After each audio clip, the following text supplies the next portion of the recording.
ॐ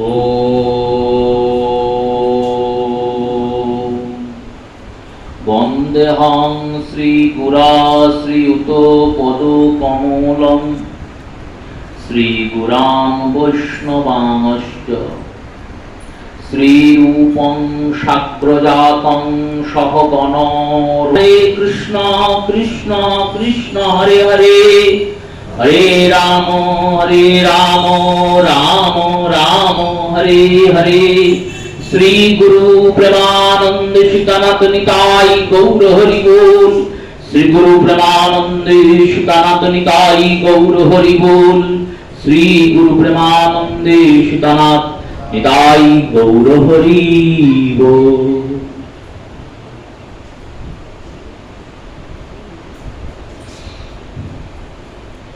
नारायणं नमस्कृत्य नरं चैव नरोत्तमं देवीं सरस्वतीं व्यासं ततो जयो मुदीरये।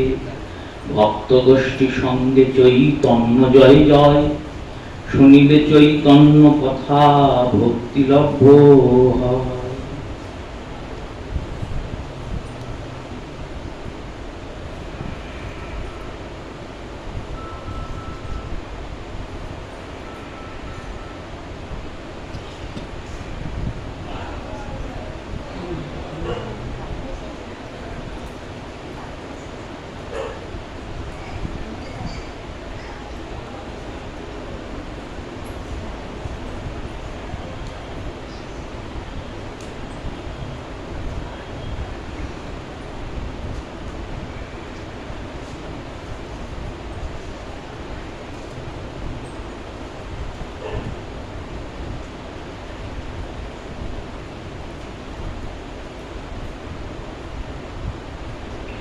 শ্রী শ্রী গৌর গোবিন্দ মকরন্দ মাধুর্য লীলালব্ধেষু সজ্জন বৈষ্ণববৃন্দ শ্রদ্ধেয়া মাতৃমণ্ডলীর চরণে প্রণাম পূর্বক রাধা মাধবের অশেষ অনুকম্পায় মাধবের গুণকীর্তন শ্রবণের যে সুবর্ণ সুযোগ যুগল করে দিয়েছেন তার সূচনা করছি। রাধা মাধব যার মাধ্যমে এই গৌরবঙ্গে এলেন, সেই গঙ্গা মণিমাতা পুত্র নিত্যানন্দ দহিত্র শ্রীপাদ প্রেমানন্দ গোস্বামীপাদ মাধবকে দর্শন করছেন আর বলছেন, দেখো দেখো সবে শ্রী রাধা মাধবে রতন মন্দির মাঝে নব ঘন ঘটা তিনি রঙ্গ ছটা বামেতে কিশোরী সাজে নীল পদ্ম যিনি চন্দ্র মুখখানি নয়ন খণ্ডন ফাঁ বামেতে টানিয়া বেঁধেছে চূড়াটি তাহে উড়ে শিখি চাঁদ। পূর্বদিন এই পদের এত দূর অবধি আস্বাদনের প্রচেষ্টা হয়েছে। রূপের বর্ণনা করছেন তো, রূপের সঙ্গে সঙ্গে স্বরূপ ও স্বভাব একাধারে মিশ্রিত হয়ে আছে। যেমন শ্রী রাধারানী ভাগবতের রূপ বর্ণনা করছেন বরাহা বীরং, এটি রূপের বর্ণনা। যার মাথাতে ময়ূরের পুচ্ছ আছে, কিন্তু তারপরেই আবার স্বভাব বলছেন নটবর বপুং, যিনি নটবর দেহধারী, যার দেহটা নৃত্য করছে। তেমনি শ্রীপাদ বলছেন এখানে ভুরু কর্ণে ঝলমল মকর কুণ্ডল নাসাতে বেসর দোলে বলয়া অঙ্গত বাহুতে শোভিত মালতীর মালা গলে। গ্রন্থান্তরে বলয়া অঙ্গত তাহাতে শোভিত বর্ণনা করা হয়, দুটোই যথাযুক্ত। এবার বিগ্রহ স্বরূপ চিন্তন করলে বাহুতে শোভিত, আর সাক্ষাৎ স্বরূপ চিন্তন করলে তাহাতে শোভিত। বিগ্রহ স্বরূপ চিন্তন করলে মাধবের হাতে মালা পড়বে, হাত তো আর নড়াচড়া করবে না যে মালা খুলে পড়ে যাবে। কিন্তু সাক্ষাৎ গোবিন্দ বাঁশি বাজাতে বাজাতে যাচ্ছেন, তার হাতে যদি কেউ মালা দেয়, যখনই বাঁশিটা রাখবেন তখন তো মালাটা খুলে পড়ে যাবে। তাই গ্রন্থান্তরে দুটোই যথাযুক্ত। এবার এই পদটি তিনি মাধবের বিগ্রহ দর্শন করে রচনা করছেন, না নিজের অন্তঃকরণে শ্রী রাধা গোবিন্দের চিন্তন করে রচনা করছেন, সেটি নিজ নিজ অনুভব, নিজ নিজ পরম্পরার বিষয়। বিগ্রহ দর্শন করে যদি চিন্তন করেন সেখানে সব ঠিক আছে, আর যদি স্বরূপ দর্শন করে চিন্তন করেন সেখানে তো তিনি সাক্ষাৎ কৃষ্ণ, হাঁটেন চলেন কথা বলেন। যেমন মহাপ্রভু জগন্নাথকে দেখছেন, জগন্নাথের স্তোত্র গাইছেন, সেই যে স্তোত্রটা মহাপ্রভু গুণগান করছেন সেটা কি জগন্নাথ বিগ্রহকে চিন্তন করে গাইছেন?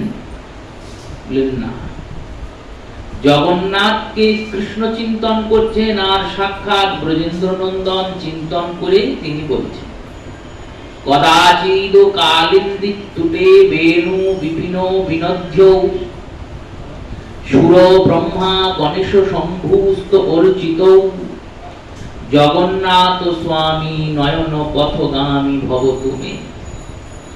জগন্নাথকে দেখে বলছেন, কদাচিৎ কোন কালে তুমি যমুনার ধারে কদম্ব বৃক্ষের তলে ত্রিভঙ্গ মুরারি হয়ে হেলান দিয়ে দাঁড়িয়ে বাঁশি বাজিয়েছিলে, সেই তুমি নীলাচলে এসে সুর অর্থাৎ দেবতা, ইন্দ্র অর্থাৎ দেবরাজ, শম্ভু অর্থাৎ শঙ্কর, রমা অর্থাৎ পার্বতী, গণেশ অর্থাৎ গণপতি, সূর্য অর্থাৎ সূর্যদেব, এই সমস্ত দেবগণের দ্বারা পূজিত হয়ে জগন্নাথ হয়ে প্রতিষ্ঠিত হয়েছে। এই জগন্নাথের রূপটা আমরা দেখছি, কিন্তু ইনি ওই ব্রজের ব্রজেন্দ্র নন্দন। জগন্নাথের মধ্যে মহাপ্রভু কৃষ্ণকে দেখছেন, তাই কৃষ্ণকে দেখছেন বলেই বলছেন, কদাচিৎ কালিন্দিতুতে বেণু বিপিন বারাধ্য। সেই রূপে প্রেমানন্দ গোস্বামী মাধবের যে বিগ্রহ, তাকে কি শুধু মাধব বিগ্রহই দেখছেন? না, মাধবের মধ্যে সাক্ষাৎ ব্রজের ব্রজেন্দ্র নন্দনকে অনুভব করছেন। কারণ এই তো আমাদের ভজনা, মাধব, গোবিন্দ, গোপীনাথ, মদন মোহন, রাধা বল্লভ, রাধা বিনোদ, শ্যামসুন্দর, বঙ্কুবিহারী, যাই বলুন না কেন, সবই তো সেই রাধা আর কৃষ্ণ। কৃষ্ণ আর রাধা, এই যুগলের উপাসনাটাই আমাদের উপাস্য। এবার এক এক বিগ্রহের এক একটা নাম। কেন নাম? একই যদি ঠাকুর হয় আলাদা আলাদা নাম কেন? তো দেখুন, এক ব্যক্তির যেমন অনেক নাম হয়, আর অনেক জায়গায় অনেক নাম হয়, অনেক ব্যক্তি তাকে আবার অনেক নাম করে ডাকে। যেমন পিতামাতা তাকে একটা নামে ডাকে, পাড়া প্রতিবেশীরা অন্য কোনো নামে ডাকে, আবার ও যখন মামার বাড়ি যায় তখন মামার বাড়ির লোকেরা আলাদা নামে ডাকে। তাদেরকে যদি বলা হয়, হ্যাঁ গো ওকে ওই নামে ডাকো কেন, ওটা তো ওর নাম নয়, ওর মূল নাম তো আলাদা। বললো, না, ওই নামটা আমি দিয়েছি, আমি ওকে ওই নামেই ডাকবো। তাকে আপনি যতই বলুন যে না অন্য নামে ডাকুন, ডাকবে না। তেমনি গোবিন্দের একাধিক নামের মধ্যে যে নামটা ভক্তের অতি প্রিয় হয়, ভক্ত ওই আদর করে সোহাগ করে ভগবানকে সেই নামে ডাকে। সেই নামে ডাকছেন মানে গোবিন্দ দেব আলাদা, মাধব আলাদা, গোপীনাথ আলাদা, রাধাকান্ত আলাদা, গৌর আলাদা। এই আলাদা আলাদা যে ভাবছে, সে এখনো ভজনের জগতে প্রবেশই করেনি, তার এখনো হৃদয়ে ভজন প্রবেশ হয়নি।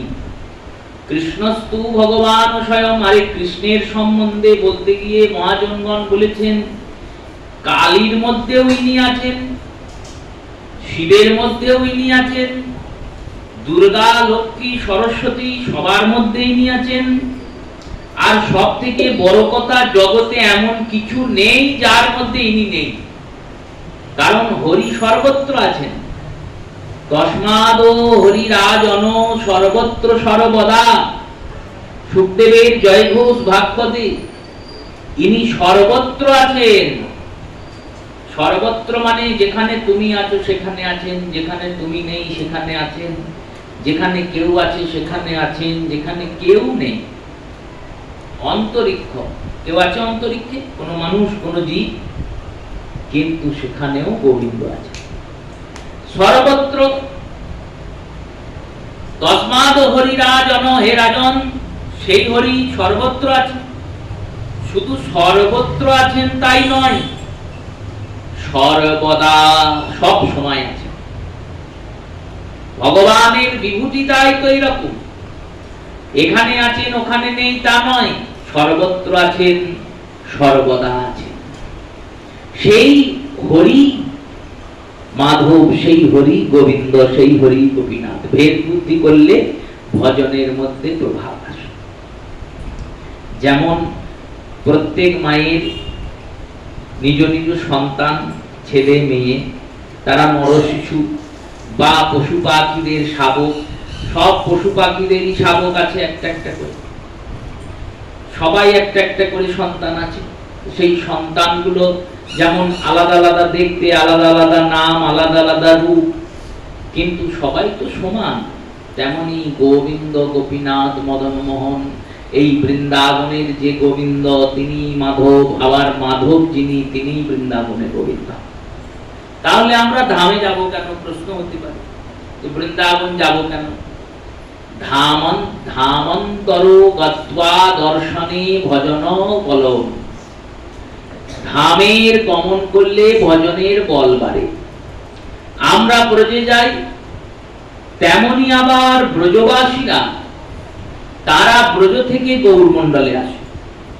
এটাই নিয়ম হয়ে আসছে, আজকের নয়, সেই মহাপ্রভুর সময় থেকে। শ্রী গৌর মণ্ডল ভূমি সেবা জানে চিন্তামণি, তার হয় ব্রজভূমে বাস। যেমন আমরা ওখানে যাচ্ছি, তারা এখানে আসছেন। আমরা ওখানে গিয়ে কৃষ্ণের প্রেমময় ভূমি, মাধুর্যময় ভূমি, সেই ব্রজের ভূমির ব্রজ রসটাকে পাওয়ার প্রচেষ্টা করছি। তেমনি তারা কৃষ্ণের নবকলেবর, নতুন কৃষ্ণ গৌরের প্রেম পাওয়ার প্রচেষ্টা করছে। কৃষ্ণের কাছে প্রেম চাইতে হয়, গৌরের কাছে তো আবার চাইতেও হয় না, এলেই গৌর দিয়ে দেন, কারণ তিনি করুণাঘন বিগ্রহ।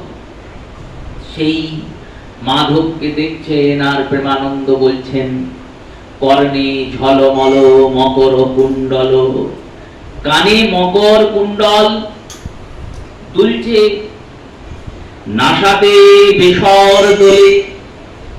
ভগবানের নাকে একটা মুক্তোর বেসর দুলছে।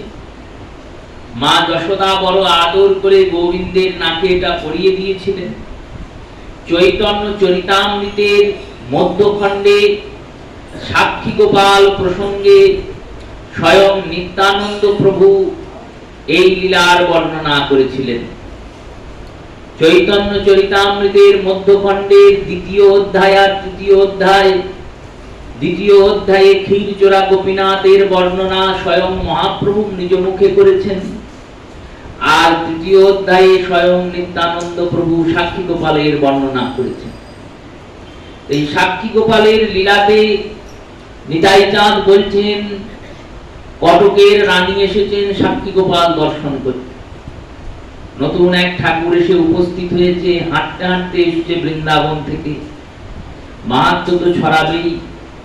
যখনই কোনো বিগ্রহের এক বিশেষ মাহাত্ম্যের কথা আমরা শুনতে পাই, তখন আমাদের মনটা ভাবে যে যাই ওখানে গিয়ে একবার দেখে আসি কেমন ঠাকুর। গোপীনাথ যখন গোবিন্দ ঘোষের পিণ্ডদান করলেন, তখন থেকে লোক চিন্তা করছে একবার কিছু পারি না পারি গোপীনাথের দর্শন করে আসবো, দেখে আসবো কেমন ঠাকুর যিনি পিতার পিণ্ডদান করেন। এই রূপে প্রত্যেক বিগ্রহের কিছু না কিছু মাহাত্ম্য আছে। তেমনি সাক্ষী গোপালের মাহাত্ম্য, ইনি বৃন্দাবন থেকে হাঁটতে হাঁটতে এসেছেন।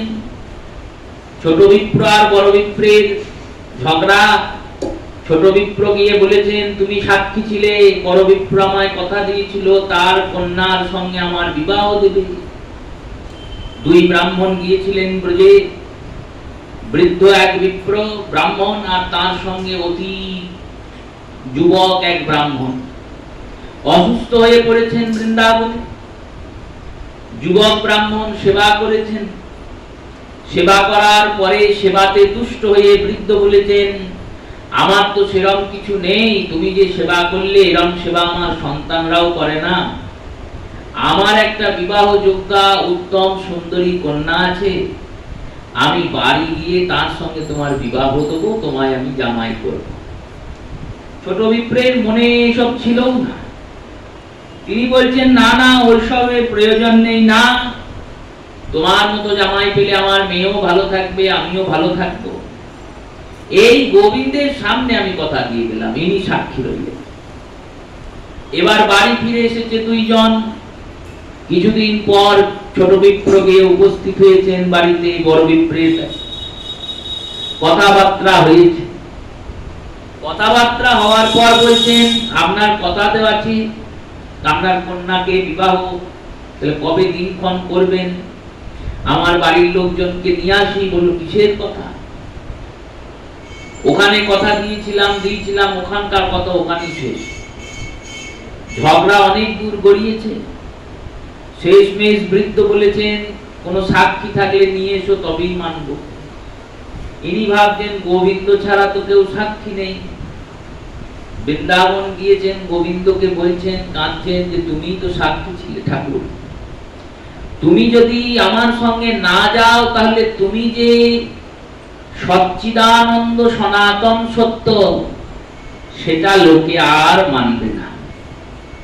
আমার বিয়ের অত প্রয়োজন নেই, না যেতেই পারো, কিন্তু তুমি গেলে প্রমাণ হবে যে তুমি সত্য। তোমাকে সাক্ষী রেখে কোনো কাজ করলে তার সাক্ষী দিতে তুমি যাও। ভক্তের আরতিতে ভগবান প্রকট হয়েছেন। বিপ্রকে বলেছেন, তুমি হাঁটতে হাঁটতে আগে আগে চলো, আমি তো রাস্তা চিনি না, আমি পিছনে পিছনে যাব। পিছনে ঘুরে তাকাবে না, তাহলে যেখানেই তাকাবে সেখানেই দাঁড়িয়ে যাবে। আচ্ছা, তুমি যে যাচ্ছ আমি বুঝবো কি করে? নুপুরের ধ্বনি শুনতে পাবে, আমার চরণে নুপুর আছে। এবার ওই বিপ্র আগে আগে যাচ্ছেন, গোবিন্দ চললেন পিছনে পিছনে। যেখানে এখন সাক্ষী গোপাল মন্দির অবস্থিত, অত দূর অব্দি এসে নুপুরের ধ্বনি বন্ধ হয়ে গেছে, আর শুনতে পাচ্ছে না। শুনতে যখন পাচ্ছে না, তখন ভাবছে গোবিন্দ কি পথ ভুলে গেলেন। দেখুন, ভক্তের ভক্তি, ভক্তের ভক্তিতে যুক্তি, বুদ্ধি, বিবেক, জ্ঞান কিছুই কাজে দেয় না। যুক্তি, বিবেক, বুদ্ধি কি তাদের নেই? বললো আছে, কিন্তু প্রেম তাদের সব ভুলিয়ে দেয়। যেমন বৃদ্ধ মায়ের কাছে ওই যুবক সন্তানও শিশুর মতো লাগে। বৃদ্ধ মা কি জানেন না যে আমি বড় হয়ে গেছি, আমার ছেলেটা যুবক হয়েছে? জানেন, কিন্তু তার হৃদয়ে যে বাৎসল্য আছে সেটাতে তিনি ওনার মধ্যে ওই শিশুকেই দর্শন করেন, সেই ছোট ছেলেই হয়ে থাকে। তেমনি ভক্তের মধ্যে জ্ঞান, বুদ্ধি, বিবেক সব আছে, কিন্তু কৃষ্ণকে জ্ঞান, বুদ্ধি, বিবেক দিয়ে মাপে না। যদি মাপে তাহলে তো প্রেম থাকবে না। কৃষ্ণকে যদি জ্ঞান দ্বারা চিন্তন করে তাহলে ভাববে ইনি তো ভগবান, এনার তো কিছুই লাগবে না, তাহলে আমি দেবো কি আর ইনি করবেন কি, ইনি নেবেন কি? ভোগ রাগ বন্ধ হয়ে যাবে, মালা পরানো বন্ধ হয়ে যাবে, সাজ শৃঙ্গার বন্ধ হয়ে যাবে, সব বন্ধ হয়ে যাবে জ্ঞান বুদ্ধি দ্বারা যদি চিন্তা করে। জ্ঞান বুদ্ধি দ্বারা প্রেম হয় না। ব্রহ্মা তাই তো বলেছেন, জ্ঞান ও প্রয়াস মুদপশ্যনমত এব জীবন্তি সম্মুখস্করিত ভগবতীয় বার্তা। জ্ঞানের দ্বারা তোমাকে পাওয়াই যাবে না। বিপ্রভাব যে গোবিন্দ কি পথ হারিয়ে গেলেন, পিছন ঘুরেছেন, দেখলেন ভগবান পাথর হয়ে গেলেন, খুব কাঁদলেন। ভগবান বললেন, আমি তো আর করতে পারবো না, আমি কথা দিয়েছিলাম, তুমি পিছন ঘুরলেই দাঁড়িয়ে যাবে, তুমি ডেকে আনো।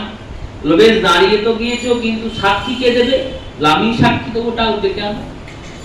সাক্ষী গোপাল সাক্ষী দিলেন, হ্যাঁ আমার সামনেই কথা দিয়েছিল। ওই বিপ্রের সঙ্গে বিবাহ হলো, তারই বংশরা সেবা করেন। এবার এই মাহাত্ম্য ছড়িয়েছে, কটকের রানী ভাবছেন যাই দেখে আসি কেমন ঠাকুর। সবাই বলছে, সাক্ষী দিয়েছে, এসে বৃন্দাবন থেকে হাঁটতে হাঁটতে সেই এসেছে, আর তো যায়নি। কটকের রানীমা গিয়েছেন, সাক্ষী গোপালকে দেখছেন। সাক্ষী গোপাল তো গোপালের মতো নয়, নামই সাক্ষী গোপাল। ত্রিভঙ্গ মুরারি কৃষ্ণ, যেমন মাধব দাঁড়িয়ে আছেন তেমন তিনিও দাঁড়িয়ে আছেন। ইনি শ্যাম বর্ণের, নীল বর্ণের, আর উনি কষ্টি পাথরের। এই তো পার্থক্য, আর তো কিছু নেই। মা দেখছে তো, মায়ের মমতা জেগেছে। তিনি ওই সাক্ষী গোপালের মধ্যে ছোট্ট শিশুকে দেখছেন। শিশুকে দেখছেন আর ভাবছেন, আমার কাছে একটা গজমুক্ত আছে। গজমুক্ত তো সামান্য মুক্ত নয়, 1,00,000 হাতির মধ্যে একটা হাতির মাথার ভিতরে এই মুক্তটা আপনামনি তৈরি হয়। কার ভিতর তৈরি হবে কেউ জানে না, আপনামনি তৈরি হবে। যেমন আমাদের পেটে পাথর হয় না, আবার গাভীর ভিতরে শালগ্রাম তৈরি হয়, মুখ দিয়ে অনেক সময় গরুর মুখ দিয়ে শালগ্রাম বেরোয়, তেমনি হাতির মাথার ভিতরে মুক্ত তৈরি হয়। কোন হাতির মাথার ভিতরে তৈরি হয়েছে কেউ জানে না। ওই জন্যই বলে মরা হাতির দাম লাখ টাকা। কেন বললে, মাথাটা ফাটিয়ে দেখে, যদি মুক্ত পাওয়া যায় তাহলে একটা মুক্তর দাম 1,00,000 টাকা। একটা মুক্ত, তাও এখন নয়, তৎকালীন সময়। ওই গজমুক্ত একটা আছে আমার কাছে। ওই গজমুক্ততে সোনা দিয়ে মুড়িয়ে আমি একটা বেসর করে দিতাম, আর বেসর গড়িয়ে নদ গড়িয়ে ছোট্ট গোপাল তাকে পড়াতাম।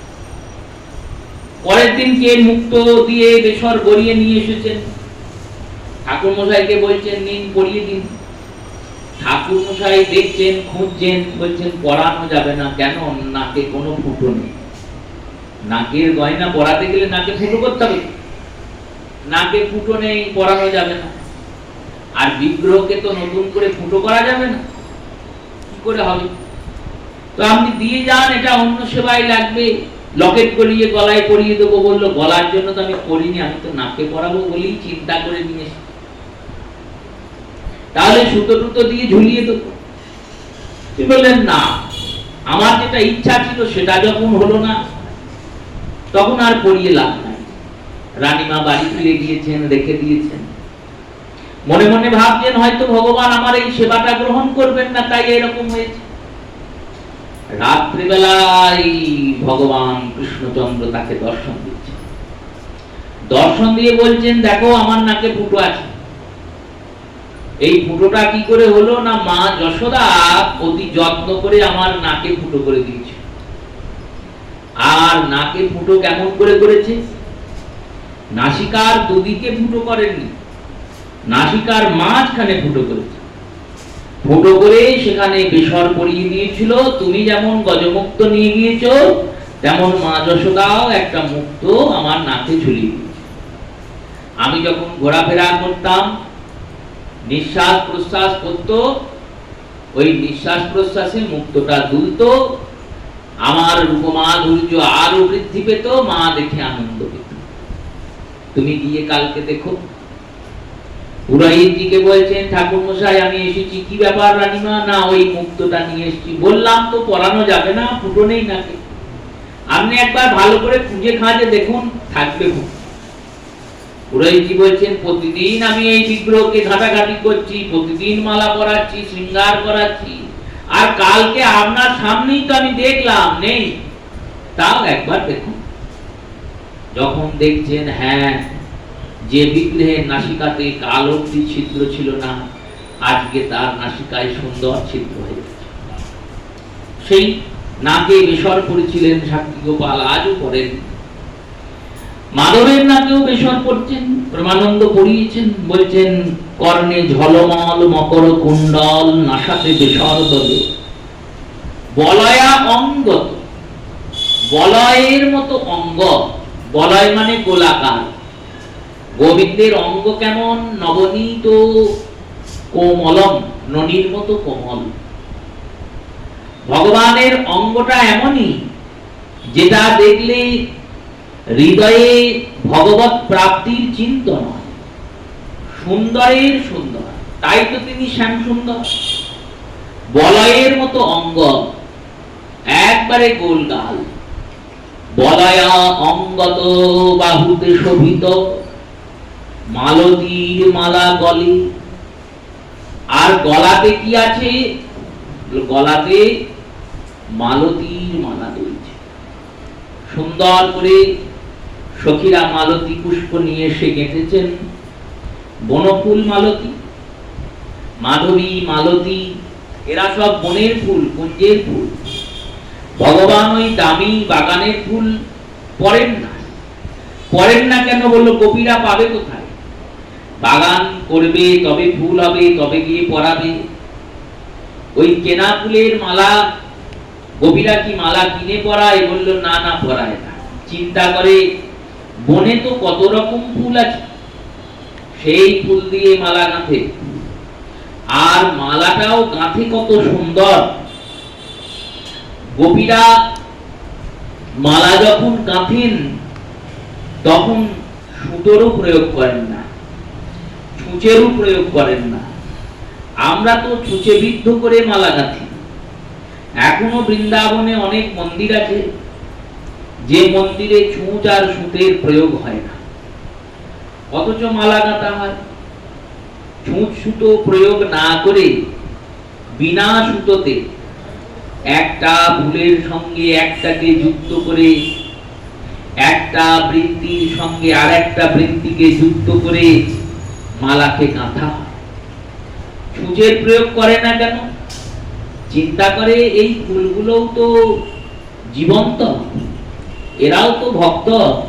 ব্রজের প্রত্যেকটা জিনিসই তো চিন্ময়। চিন্ময় অর্থে প্রত্যেক বস্তুই ভগবানের সেবার জন্য, ভগবানের সেবা পাবে বলে ব্রজে অবস্থান করছে। এখনো যেমন বৃন্দাবনে রাস্তার মাঝে গাছ এলে রাস্তার জন্য গাছকে কাটা হয় না, উপতু রাস্তা দুদিকে বেরিয়ে যায়, মাঝখানে গাছ দাঁড়িয়েই থাকে। কেন করা হয় এরকম?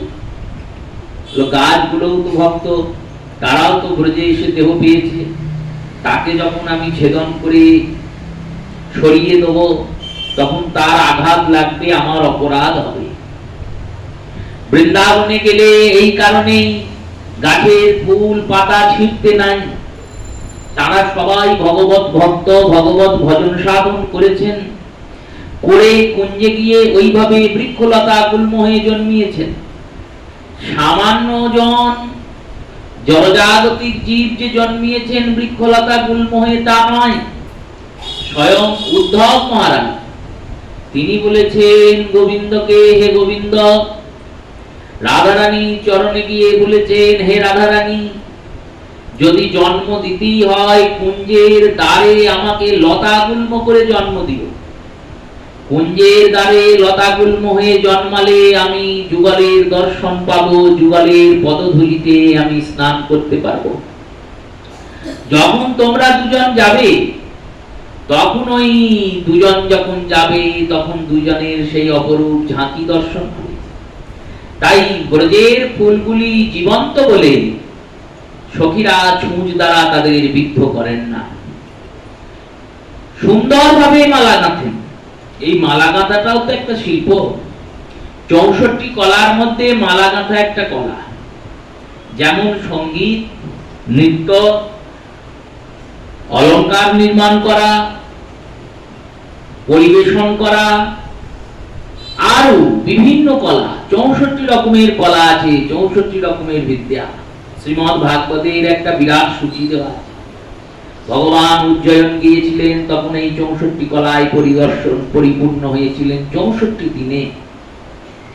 সেই রূপে সেই সুন্দর মালা কেটেছেন মালতীর ফুল দ্বারা। বাহুতে শোভিত মালতীর মালা গলে। আবার বলছেন দেখুন, ভুরুর ভঙ্গিম চাহনি বঙ্কিম রমণী মোহন ভাম। তার ভুরুটা কেমন না, ভুরুর ভঙ্গিম, ভুরুর যে ভঙ্গি, চাহনি বঙ্কিম, সোজা চায় না, টেরা টেরা করে চায়। ভগবান কৃষ্ণ কেমন করে চান? বললো কটাক্ষে। ওই তরল নয়নে তেরছ চাহনি, চাহনিটা সমান নয়, সোজা নয়।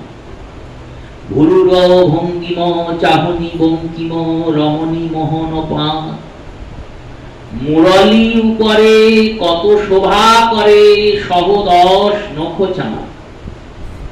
বলছেন তার যে বদনটা, ওই বদনটা কেমন না রমণী মোহন, যে একবার দেখবে সেই ওই ফাঁদে পড়ে যাবে।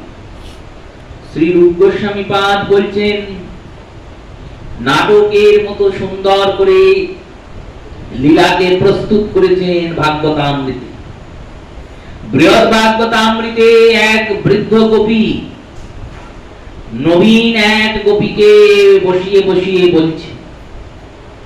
বৃদ্ধ গোপী বলছে, শোন ভাই, তুমি তো এই সবে মাত্র ব্রজপুরে এসেছ, এই সবে মাত্র তুমি নববিবাহিতা নারী, ব্রজে এর আগে কোনোদিন বাস হয়নি, এসেছো, বাস করবে এখন আজীবন কাল। তো এই ব্রজে থাকবে, সংসারের সেবা শুশ্রূষা করবে, ব্রজে জলের খুব কষ্ট, বৃন্দাবনে জল আনতে গেলে যমুনা থেকে জল আনতে হয়, তোমাকেও দিনে একবার করে যমুনাতে জল আনতে যেতেই হবে, দিনে বা বিকালে। সন্ধ্যা হয়ে গেলে ওই যমুনার পাড়ের জঙ্গলে হিংস্র জীবজন্তু বের হয় বলে গোপীরা কেউ সন্ধ্যার সময় যায় না, সব সকালে দুপুরের বেলায় আর না হলে বিকাল বেলায়, এই দুই সময় যায়। জল আনতে যাবে যাও, কিন্তু খুব সাবধানে যেও। বৃদ্ধকে বৃদ্ধাকে জিজ্ঞেস করছেন, সাবধানে কেন যাব? ওখানে কি কোনো ভয় আছে? যমুনার ঘাটে কি কোনো জীব জন্তু হিংস্র পশুর উৎপাত আছে? যমুনার ঘাট কি খুব পিছল যে পিছলে পড়ে ডুবে যেতে পারি? তুমি সাবধানে যাওয়ার কথা বললে কেন? বৃদ্ধা গোপী বলছেন, সাবধানে এই জন্যই যেও, ওখানে কোনো জীব জন্তু হিংস্র পশু পাখি নেই, ওখানে পিছলও নেই, কিন্তু তুমি ডুবে যাবে। এ আবার কি কথা? পিছল নেই তাহলে ডুববো কি করে? ওখানে একজন আছেন। একজন? কোন একজন? তার নাম কি? নামটাই তো বলা যাবে না, নামটা বললেই বিপদ। এ আবার কি রকম কথা? দেখো, যেমন রাত্রের বেলায় অনেকে সর্পের নাম করে না, সাপের নাম অনেকে করে না, লতা পাতা না কি সব বলে। কেন বললো? সর্পের নাম করলে সাপ চলে আসবে। আর শ্মশান অথবা কোন ভৌতিক স্থান যেখানে ভূত প্রেত পিশাচরা থাকে, সেই সব জায়গায় গিয়ে ওই ভূত প্রেত পিশাচদের নাম করে না, যদি তারা ধরে। এ ওদেরও বাড়া। বাড়া মানে রাতে বেলায় সর্পের নাম করে না, দিনে তো করা যায়। এর নাম দিনে রাতেও করা যায় না, না দিনে করা যায় না রাত্রে করা যায়। দিনে করলেও বিপদে চলে আসবে, রাত্রে করলেও বিপদে চলে আসবে।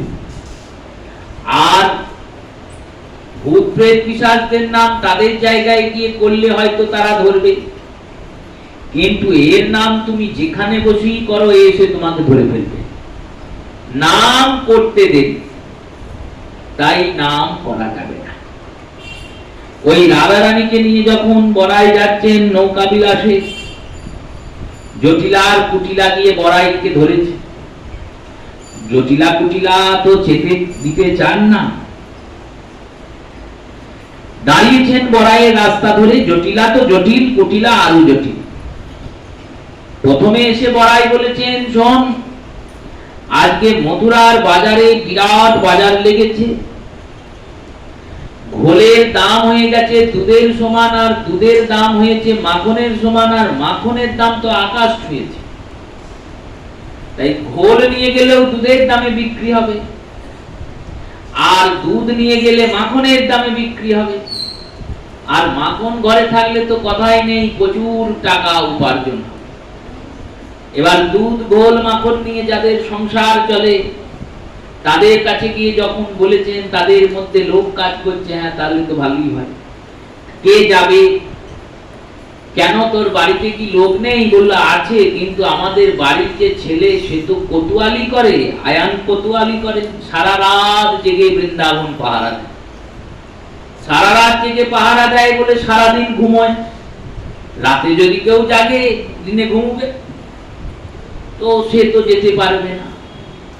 আর আমরা তিনজন মহিলা আছি, নারী। বড়াই বলছেন তাহলে তুমিই চলো, তুমি যখন বয়সে বড়। বললে আমার অত ক্ষমতা নেই বাবা, ওই মাখনের কলসি মাথায় নিয়ে, ঘোলের কলসি কাঁধে নিয়ে হাঁটতে হাঁটতে যাওয়া, মথুরা বিক্রি করে আবার আসা, রোদের তাপিত রোদ। তাহলে তোমার মেয়েকে পাঠাও, তুমি না যেতেই পারো, মেয়েকে পাঠাও। বললো মেয়েকেও পাঠানো যাবে না। কেন? মেয়ে তো শক্ত সামর্থ্য, ও তো পারবে। বললো পারবে, কিন্তু ও গেলে মথুরার বাজারটাই আর থাকবে না, ও গিয়ে বাজারটাই ভেঙে দেবে। এত ঝগড়ুটে যে খদ্দেরকে বিক্রি কি করবে, ঝগড়া করেই খদ্দেরকে তাড়িয়ে দেবে। তাহলে তো শেষমেশ একজনই আছে, পুত্রবধূ, ওকে তো পাঠানো যায়। আর ওর সখীরাও যাচ্ছে, ললিতা, বিশাখা, এই তো সব দেখো মাথায় করে কলসি হাঁড়ি নিয়ে চলে এসেছে। হ্যাঁ পাঠানো যায়।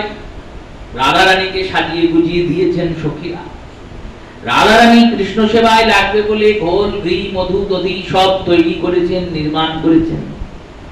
বেরুতে যাবেন এই সময়, যেমন রাস্তায় যাচ্ছেন শুভ কাজ করতে, আর বিড়াল কাটলে কিরকম মনটা হয়ে যায় না? বেরিয়েছেন আর বিড়াল কেটে দিল। তেমনি যেই বেরুতে যাবেন, অমনি এসে কুটিলা সামনে দাঁড়িয়েছে। ললিতা বলছেন এই দেখো, ভালো কাজ করতে যাচ্ছি, গোবিন্দের দর্শনে যাচ্ছি, আর ওই বিড়াল কাটার মতো কুটিলা এসে রাস্তাটা কেটে দিল। কুটিলাকে বলছেন কি হয়েছে তোর আবার? বলছেন না, তোমরা যাচ্ছ যাও, তবে খুব সাবধানে যেও। কেন? আমাদের বধূ, আমাদের বৌদি, তার একটা দুর্বলতা আছে। তো কি দুর্বলতা? না, ওর সামনে ওর নামটা করা যাবে না। কার নাম করা যাবে না? কার নাম করা যাবে না সেটা যদি আমি না শুনি, তাহলে তো আমি করে ফেলবো, তখন অসুবিধা হয়ে যাবে। ওর নাম করলে কি হবে? বলে ওর নাম করলে আমাদের বৌদি কাঁদতে লাগবে, আমাদের বৌদি আঠার খেয়ে খেয়ে কাঁদবে, অসুস্থ হয়ে যাবে, মনে তাকে পাওয়ার আকাঙ্ক্ষা জন্মে যাবে, পাগলিনীর মতো ছুটে বেড়াবে, এইসব করবে। বেশ, তাহলে কার নাম শুনি? বলে আরে বুঝতে পারছো না? আরে ওর নাম, ওর নাম। ওরটা কে? তার যদি নাম না পারিস বলতে, তাহলে তার আশেপাশে কারণ লোকের কথা বল। কুটিলা বলছেন বেশ, তাহলে শোনো, ওই মাঠে মাঠে ধেনু চড়ায়, তার নামটি করো না। মাঠে মাঠে গরু নিয়ে চড়ায় না, ওর নাম করো না। শুনেছেন বড়াই? বলছেন আচ্ছা, এত তুমি কৃষ্ণ বিরূপ যে কৃষ্ণের নামটাও করবে না? করা যাবে না বলতেই পারতো, কৃষ্ণের নাম করো না বললেও কৃষ্ণ মুখ থেকে বেরোবে নাম। এই কৃষ্ণ যেন জিভ থেকে না উচ্চারণ হয়, তাই বলছেন মাঠে মাঠে ধেনু চড়ায়, তার নামটি করো না। ইনি বলছেন মাঠে মাঠে তো ধেনু গোটা বৃন্দাবনে সবাই চড়ায়, তা কার নাম করো না? আর কিছু পরিচয় বল। ওই ননি চুরি করে খায়, ওর নাম কি করো না? ননিও অনেকে চুরি করে, তা কার নাম বলছিস ভালো করে বল। 12-13 জনের দল, সুবল, শ্রীদাম, কার নাম করো না? শ্রীদামে? বললো না গো, বুঝতে পারছো না ব্যাপারটা। না বল। ওই নন্দের বেটা কেলে ছোড়া, এবার তো বুঝেছো? বাবার নাম করে বলছি, নন্দের বেটা আর কেলে ছোড়া, কালো, আর কি বলতে হবে? নন্দের বেটা কোন নন্দ? আরে বাবা তুমি কিছুই বুঝবা না, কৃষ্ণ কৃষ্ণ ওর নামটা করবে না। বড়াই বলছে ন কৃষ্ণের নাম করব না, বেশ বেশ করব না, কৃষ্ণ বলবো না, হয়েছে তো শান্তি? হ্যাঁ। এই বলিয়ে নিয়ে গিয়েছিলেন। তেমনি রূপ গোস্বামী পাদ বলছেন, ওই বৃদ্ধা বলছে গোপীকে, ওর নাম করলেই বিপদ, নাম করা যাবে না। তুমি যাবে যমুনায় গিয়ে জল ভরবে, সোজা চলে আসবে। যখন যমুনায় যাবে তখন ওই চোখ দুটো যেন পায়ের বুড়া আঙুল দেখে, কোনো দিকে তাকাবে না, নিজের পায়ের বুড়া আঙুল দেখতে দেখতে যমুনায় যাবে, জল ভরবে, চলে আসবে। তো কে এমন আছে যে ব্যক্তি এমন ভয়ঙ্কর, এমন তার রূপ, এমন তার গুণ যে তার দিকে তাকালেই মুশকিল। পরের দিন এসে বলছেন, আমি তো ভয়ে ভয়ে যমুনায় গেলাম, কিন্তু তুমি যার কথা বলছো সে কি এমন, কি হবে কি তাকে দেখলে? ছোট ছেলেকে যদি বলা হয় আগুনে হাত দিও না, ছোট ছেলে কিন্তু ঘুরে ফিরে ভাববে আগুনে হাত দিলে হয় কি, একবার দিই দেখি। এই যতক্ষণ না সে আগুনে হাত দেবে আর ছ্যাঁকা খাবে ততক্ষণ কিন্তু সে হাত দেবেই। যেটা আপনি যাকে করতে নিষেধ করবেন, সেই নিষেধ করা মাত্রই মানুষের মনের প্রবণতাটা কেমন হয়, সেটা করার প্রতি আগ্রহটা বেড়ে যায়। তেমনই বলছেন দেখবে না। আর দেখলে কি হবে? বললো দেখলে তোমার আর সংসার করা হবে না। যখন যাবে তখন অবগুণ্ঠন দিয়ে যাবে, ঘোমটা দিয়ে, ঘোমটার ফাঁক দিয়েও যেন দেখো না। গোপী চললেন, যমুনার ধারে গিয়ে জল ভরছেন আর ভাবছেন কার কথা বলছে। এমতো সময়ে ভগবানের মোহন মুরলী ধাবন হয়েছে। ভগবানের দিকে না তাকালে কি হবে? ওই মুরলী তো তোমাকে তাকাতে বাধ্য করবে। যেই না মুরলী ধাবন হয়েছে, বাঁশি বেজেছে, সখী শুনছে, মনে মনে ভাবছে আহা কত সুন্দর না বাঁশি বাজছে। এই ভাবতে ভাবতে জল ভরা মাথায় উঠেছে, ঘোড়া ভেসে গিয়েছে। চিন্তা করছে বাঁশিটা এত সুন্দর হলে যে বাজাচ্ছে সে না জানি কত সুন্দর হবে, একবার দেখবো। চিন্তা করছে, ভাবছে যে দেখবো, কি করে দেখবো? আমার শাশুড়ি মা বয়োবৃদ্ধা, তিনি যে বারণ করেছেন দেখতে, সোজাসুজি দেখবো না, ওই কাপড়ের ঘোমটার ছিদ্র দিয়ে একবার দেখি। দূরে দাঁড়িয়ে অবগুণ্ঠনের ছিদ্র দিয়ে দেখেছেন। দেখার পরে সখী আর আসতে পারেনি, বসেই আছে। কৃষ্ণ তো চলে গিয়েছেন, কৃষ্ণকে ইনি দেখেছেন, কৃষ্ণ তো এনাকে দেখেন। চলে গিয়েছেন, ভগবান নিজ লীলা করছেন। বয়োবৃদ্ধা শাশুড়ি মাতা খুঁজতে খুঁজতে গিয়ে যমুনায় দেখে, হ্যাঁ যা ভয় করেছিলাম তাই, বসেই আছে। তাকে গিয়ে বলছে, হ্যাঁ রে, তোকে যে বারণ করেছিলাম তুই দেখলি কেন? সখী বলছে, আমি কি দেখতে চেয়েছি? ওই যে বাঁশি বাজলো, বাঁশির সুর কানে এলো, অমনি বাঁশুড়িয়ার দিকে তাকাতে ইচ্ছা করলো। যেই না দেখলাম অমনি আর নড়তেও পারছি না, চড়তেও পারছি না। মনে হচ্ছে যেন জীবনটা যতদিন আছে, যতদিন না আমার এই চোখটা চিরকালের জন্য বন্ধ হচ্ছে, ততদিন অবধি এই নেত্র দিয়ে আমি শুধু তাকেই দেখে যাই। এমনই তার রূপ। তুমি কি এনার কথাই বলছিলে? বললেন, হ্যাঁ এনার কথাই বলছিলাম। মহাজনগণ এবার ব্যাখ্যা করছেন, বলছেন এই বয়োবৃদ্ধা গোপী হচ্ছেন ভজনে অগ্রসরকারী গুরুদেব। শ্রী গুরুদেব হচ্ছেন এই বয়োবৃদ্ধা গোপী, আর শিষ্যরা হচ্ছে নবীন গোপী, নতুন। গুরুদেবের কাছে দীক্ষা নেওয়ার পর গুরুদেব বলছে, শোনো, দীক্ষা নিয়েছো তো? দীক্ষা নেওয়ার পরে সকাল সন্ধে যেন মন্দিরে এসো না। তাহলে কি করব বাবা? সকাল সন্ধে সংসার ভজবে। কেন? ভালো জিনিস কি কেউ দিতে চায় ভাড়া? আপনি যদি একটা ভালো জিনিস পান, সেই জিনিসটা কি সবাইকে বলে দেবেন যে আমি পেয়েছি তুমিও পাও? সবাই চাইবে কি, বললে আমি পেয়েছি আমারই থাক, আর কারোর দরকার নেই। গুরুদেব বলছেন শিষ্যকে, যে শিষ্য সংসার ভোজ্যেন তার কাছে গিয়ে গুরুদেব কখনো কৃষ্ণ কথা বলেন? যিনি প্রকৃষ্ট গুরু তিনি কোনোদিন বলবেন না।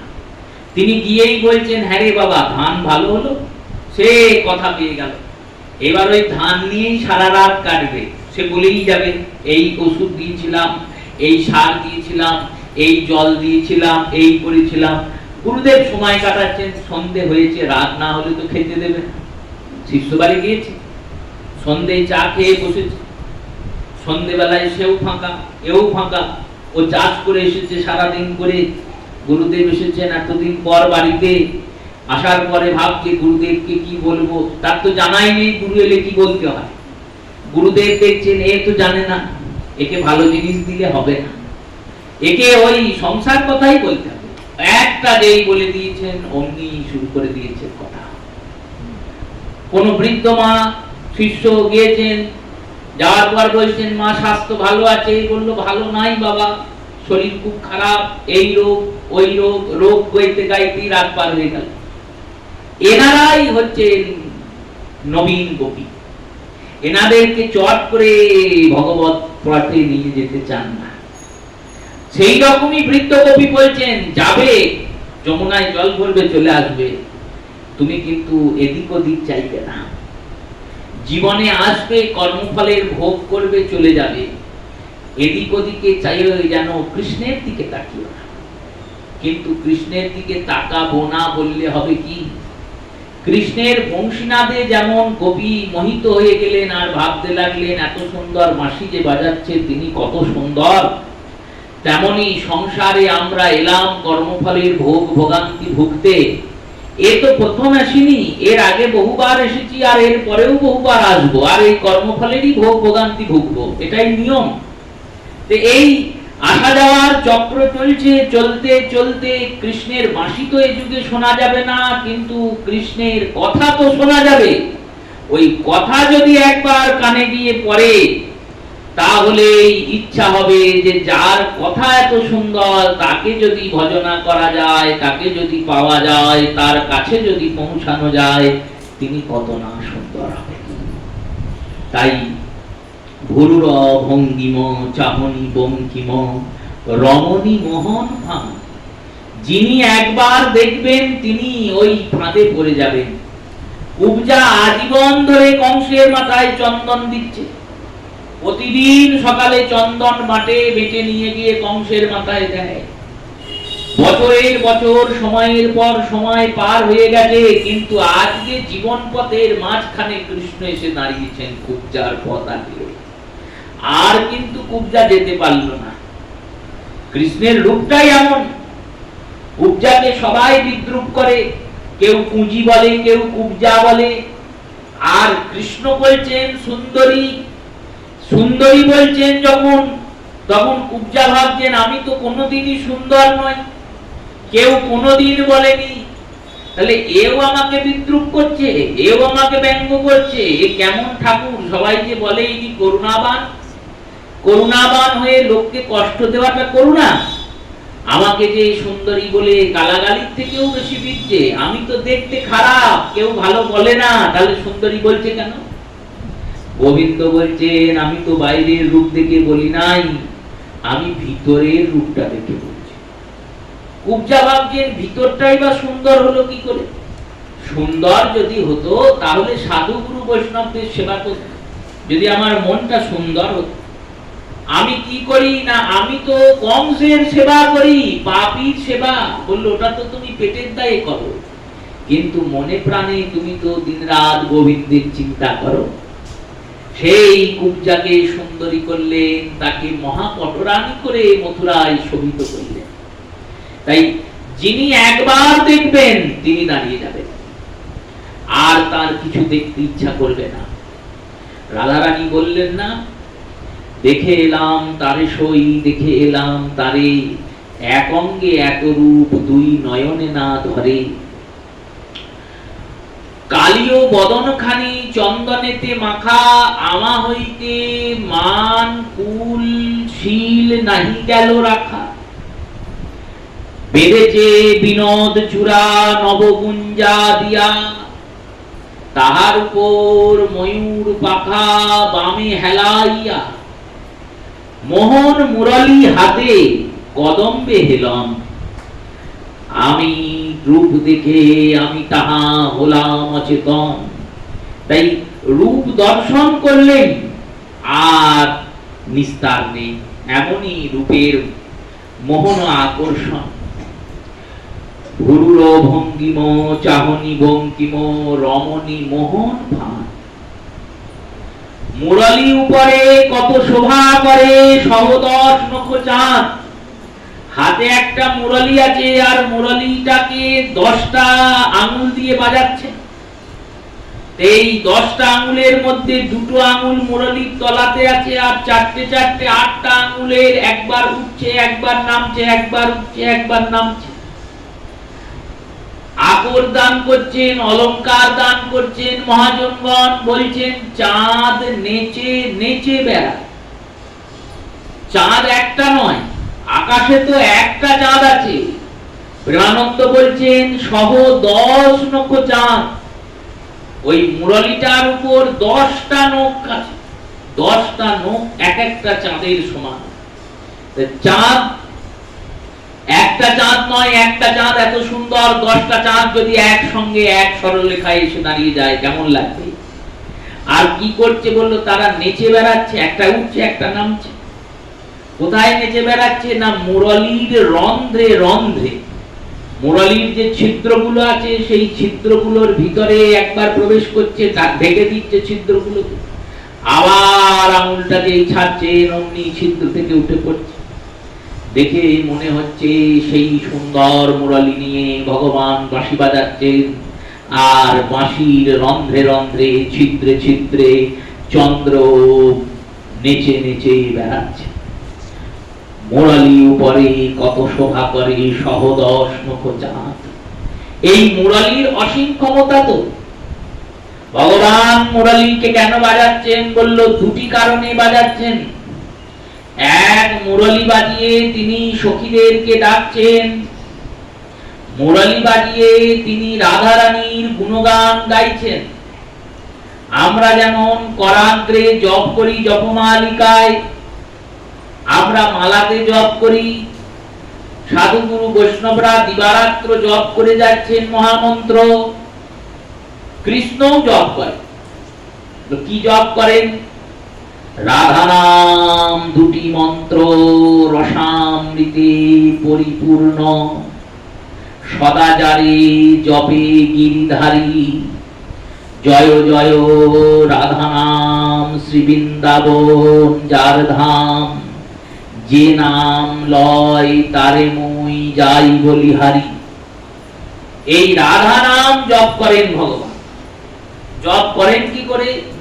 ওই মুরলীতে রাধা নাম চিন্তা করে ফু দেন, আর যেই ফু দেন অমনি রাধা রানীর কানে তো যাই, তার সঙ্গে সঙ্গে যত ভক্ত আছে সবার কানে পৌঁছায়।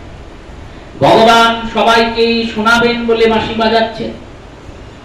আর একটা কারণেও বাঁশি বাজাচ্ছেন। কি কারণ বললো, ওই যে ভ্রমররা চূড়াতে গুনগুন করে বলছে না, চূড়ার ফুলে ভ্রমর গুলে 13 নয়নে চায়। সেই ভ্রমররা কি বলছে জানেন? কি বলছে? ভ্রমররা তো সব ঋষি মুনি, তারা গোবিন্দকে গিয়ে বলছেন, হ্যাঁ গো, তোমার ভজনা করলে শুনেছি দুরাচারী সদাচারী হয়। রত্নাকর তোমার নাম উল্টো জপেছিল, সে বাল্মীকি হয়েছিল। তা তোমার সঙ্গে সারাদিন রাত থাকছে মুরলী, মুরলী তোমার সঙ্গে সারাদিন রাত থাকছে, অথচ তার মধ্যে এত দোষ এত ছিদ্র কেন? ভগবান বলছেন, দেখো মুরলীর এই গুণটাতেই তো আমি তাকে অঙ্গীকার করেছি। জগতের সবাই নিজের দোষ ঢেকে আমার কাছে এসে দাঁড়ায় পুতনার মতো, নিজে কুরূপ কিন্তু আমার সামনে সুন্দর হয়ে এসে দাঁড়ায়। মনে মনে ভাবে সবাইকে যেমন আমি ছলেছি ভগবানকেও ছলে দেবো। এটা ভুলে যায় যে আমি অন্তর্যামী, আমি তো অন্তরে সব দেখতে পাচ্ছি, তুমি কেমন। মুরালি কিন্তু এটা করেনি। মুরালি এসে আমার কাছে দাঁড়িয়েছে, বলেছে প্রভু দেখো আমার মধ্যে অনেক দোষ আছে, দোষ আছে, এই নিয়েই তোমার চরণে এসেছি, যদি রাখতে হয় রাখো, আর ফেলতে হলে ফেলে দাও। আমি ওই অকপটতার সরলতার দর্শন করে মুরালিকে অঙ্গীকার করেছি। অঙ্গীকার করার পরে ভাবছি দোষগুলো নিবারণ করতে হবে। কি করে নিবারণ করবে? দোষ মানে ছিদ্র। তাই আমি ঠোঁটের উপরে মুরালিকে নিয়েছি, আর চারটে চারটে 8টা আঙুল দিয়ে মুরালির 6টা ছিদ্র বন্ধ করে দিয়েছি। বাজাচ্ছেন, ছিদ্র বন্ধ হয়ে যায়। আর একটা ছিদ্রে আমি অধরের সুধা পান করিয়ে মুরালির ছিদ্র বন্ধ করে দিয়েছি। মুরালিতে যেমন ছিদ্র আছে অনেক, আমাদেরও অনেক দোষ আছে। এই দোষ নিয়েই যদি আমরা মুরালির মতো মাধবের চরণে শরণাগতি হই, মাধব যেমন মুরালির ছিদ্র তার 10 নখ দিয়ে বন্ধ করে দিচ্ছেন, তেমনি আমাদের সব দোষ সরিয়ে তিনি আমাদের চরণে গ্রহণ করে নেবেন। প্রেমানন্দ তাই বলছেন সহ 10 নখ চাঁদ। এবার একবারে ভনিতা অন্তিম পয়া, একশে রাধিকা কনক লতিকা বামে বিরাজিতা জোর।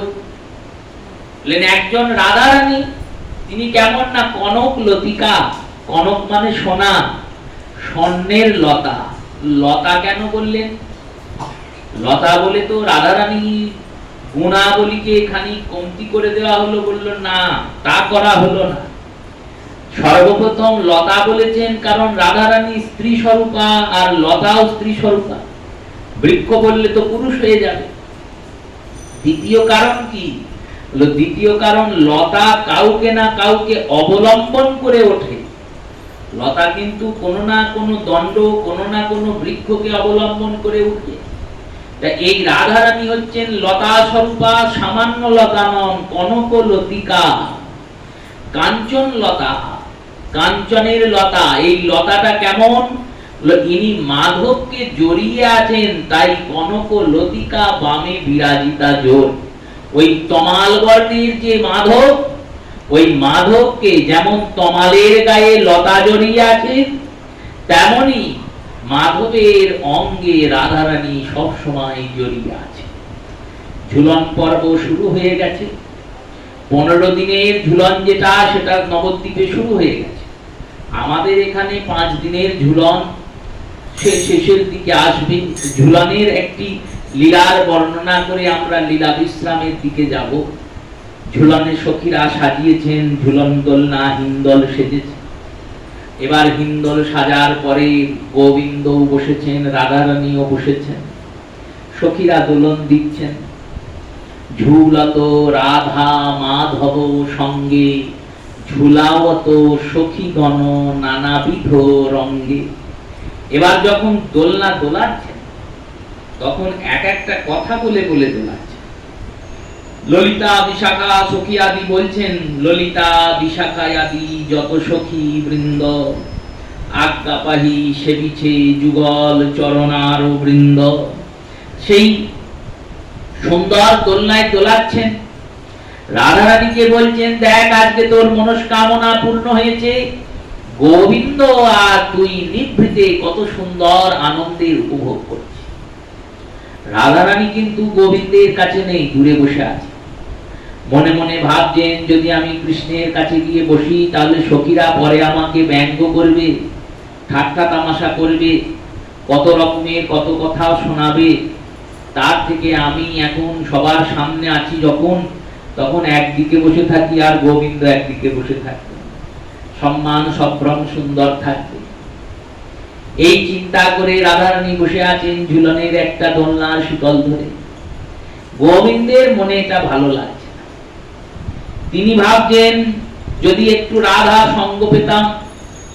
এই রসলম্পর, রসশেখর, রসনাগর, শ্রীশ্যাম সুন্দর, চঞ্চল চপল, তিনি চিন্তন করেছেন ইচ্ছাময় সচ্চিদানন্দ ভগবান, চিন্তা করার সঙ্গে সঙ্গে এমন বৃষ্টি শুরু হয়েছে মুষলধার, সখীরা আর দাঁড়াতে পারছে না, সখীরা সরে চলে গিয়েছে। এবার দোলনা দুলছে, বৃষ্টিটাও দেখুন কেমন, চারিদিকে বৃষ্টি হচ্ছে কিন্তু দোলনায় এক ফোঁটাও জল পড়ছে না, মেঘমালা যেন চারিদিক ঘিরে বৃষ্টি করছে। দোলনাটা যেখানে দুলছে সেখানে কোনো বৃষ্টি নেই, চারিদিকে বৃষ্টি। সখীরা দূরে চলে গেছে। সখীরা দূরে চলে যাওয়ার পর পবনদেব মৃদুমন্দ বইছিলেন, জোরে জোরে বইতে লেগেছেন, দোলনাও জোরে জোরে দুলতে লেগেছে।